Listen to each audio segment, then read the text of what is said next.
ఒక చిన్న మంచి మాట, నువ్వు ఎవ్వరికైనా సహాయం చేసినా మర్చిపో. ఎందుకంటే నీలో గర్వం పెరగకుండా అడ్డుకుంటుంది. నువ్వు చేసిన సాయం మర్చిపో. ఎందుకంటే నీలో గర్వం పెరగకుండా, అంటే ఈగో రాకుండా ఉంటుంది.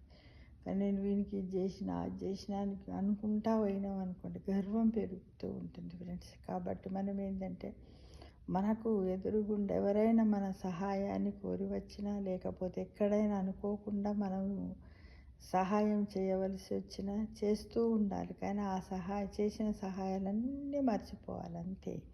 ఆ భగవంతుని దగ్గరనే మన మంచి చెడులన్నీ రికార్డ్ అయి ఉంటాయి ఫ్రెండ్స్.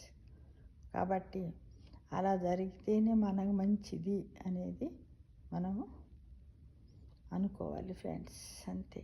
ఎందుకంటే ఈగో పెరుగుతుంది. నేను ఇది చేసిన, అది చేసిన, అది చేసిన, బా అనేది మనకు అనవసరం. మనమేందో మనకు తెలుసు. అంటే అకార్డింగ్ టు భగవద్గీత, కర్మ చేస్తూ వెళ్ళిపో అన్నట్టుగా మనం సహాయం చేస్తూ వెళ్ళిపోవాలి. కానీ దాని నుంచి ఏదో వస్తుందని ఆశించడం అంత మంచిది కాదు అని తెలుసుకో మిత్రమా.